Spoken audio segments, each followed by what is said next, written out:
Kwa majina naitwa Dr. Joshua Joseph Dawson, ni mganga mfawizi wa hospitali ya Mji Babati. Kiukweli kabla ya mradi huu kuanzishwa na serikali, tulikuwa tunatumia majengo madogo pale chini ambayo hata nafasi ilikuwa finyu sana. Na tulikuwa tunahudumia wagonjwa kwa shida, na inatokea kipindi tunahudumia wagonjwa wa dharura pamoja na wagonjwa wa nje katika eneo hilo moja. Lakini tunashukuru serikali kupitia Dr. Samia Suluhu Hassan kwa kutuletea kiasi cha shilingi bilioni 1 na milioni 400 ambayo imetuwezesha kujenga majengo matano. Jengo la wagonjwa wa nje OPD, tumepata kuweza kujenga jengo jipya la maabara ya kisasa kabisa, lakini pia tumeweza kujenga jengo la radiolojia pamoja na kichomea taka. Kiukweli tunampongeza Rais kwa hatua ambayo ameifanya katika hospitali yetu, na wateja na Watanzania pia wamefurahishwa na ambacho kinaendelea kwa sasa. Mpaka sasa hivi tunaweza kuhudumia wagonjwa mpaka 200 mpaka 250 kwa siku, wateja ambao wanahudhuria kwa sasa katika hospitali yetu ya Mji Babati, tofauti na kipindi cha hapo nyuma ambapo nafasi ilikuwa finyu, lakini pia wateja wengine walikuwa hawawezi kuja kutokana na mazingira jinsi yalivyokuwa.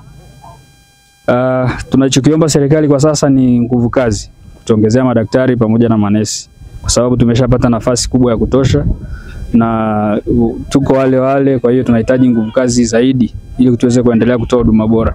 Maana lengo la serikali na Wizara ya Afya ni kuhakikisha kila Mtanzania anapata huduma bora. Na nimpongeze tena Mheshimiwa Rais wetu Dr. Samia Suluhu Hassan kwa jinsi ambavyo ameweza kutuzingatia hasa katika swala la utoaji wa huduma ya afya. Pia nipende kushukuru UVCCM mkoa wa Manyara na UVCCM wilaya ya Karatu kwa kujitolea kuadhimisha siku yetu ya Muungano kwa kuja kufanya usafi katika hospitali yetu. Kikweli wametusaidia sana, kama unavyoona wanaendelea na kazi na wametuwezesha kweli kufanya hospitali iendelee kuonekana safi. Naitwa Shabani Mlisho Lula, katibu wa CCM mkoa wa Manyara.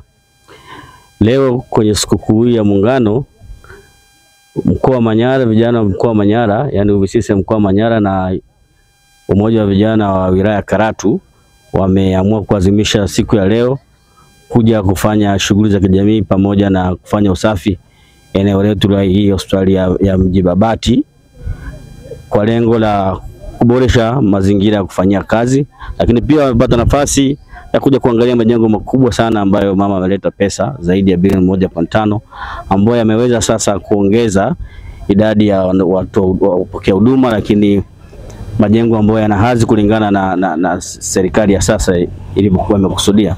Kwa pamoja na mambo mengine, kwa niaba ya Chama cha Mapinduzi mkoa wa Manyara tunamshukuru sana Mheshimiwa Rais ambaye pia ni mwenyekiti wa Chama cha Mapinduzi kwa kazi kubwa anayoifanya.